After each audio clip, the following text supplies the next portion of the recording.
So Israel is defending itself, but it's also saving Western civilization, and that is the subject of the riff. If you haven't already read Jerry Baker's opinion piece in today's Wall Street Journal, please go immediately to your computer or whatever you use to pursue information and read it. The title is Israel Defends Itself and May Save Western Civilization. Jerry's an old friend. We used to go back and forth many, many years ago on the old McLaughlin Group show on Sundays. He's a former editor-in-chief of the Wall Street Journal, and he wrote a truth-telling article. All I can do is quote a few lines, express my complete support, and hope that those of you who haven't read it will go out and read it ASAP. How will we ever repay the debt we owe Israel, he asks, and goes on to say, what the Jewish state has done in the past year will rank among the most important contributions to the defense of Western civilization in the past 3/4 of a century. He talks about how it is still possible that our Western system of free markets and free people can defeat evils like Hezbollah, Hamas, and Iran. In my final word in last night's show, I talked about how someday people will thank Israel for protecting freedom and democracy. And Jerry Baker spanks the Biden-Harris administration for trying to restrain Israel. And he extends his spanking to Europe. And I'm sure he would agree with me that the UN should be spanked as well. But what Israel has done in the past week, taking out the Hezbollah murderer Hassan Nasrallah and other commandos, nothing short of a miracle.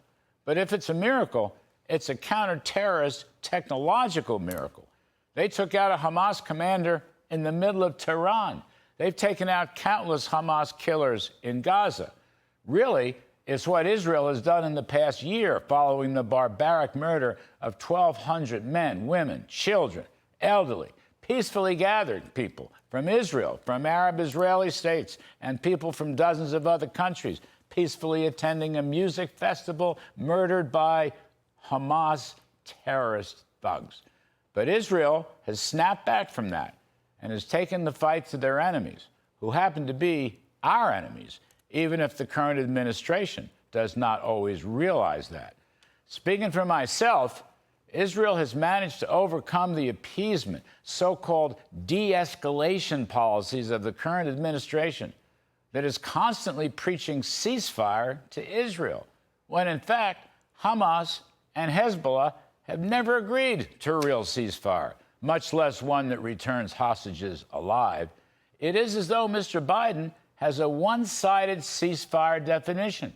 Israel stopped defending itself. But what about the other side? How about let Israel be Israel? Let the IDF be the IDF. They're winning the war. Let them keep winning it. And that's why we owe them such an enormous debt of thanks. And that's why someday the world will thank Israel for standing up to evil and saving Western civilization. Now, as befitting his British heritage, Gerard Baker quotes Winston Churchill. Never in the field of human conflict has so much been owed by so many to so few. Let us hope politicians and statesmen around the world read Gerard Baker's column in the Wall Street Journal as soon as possible. And that's the riff.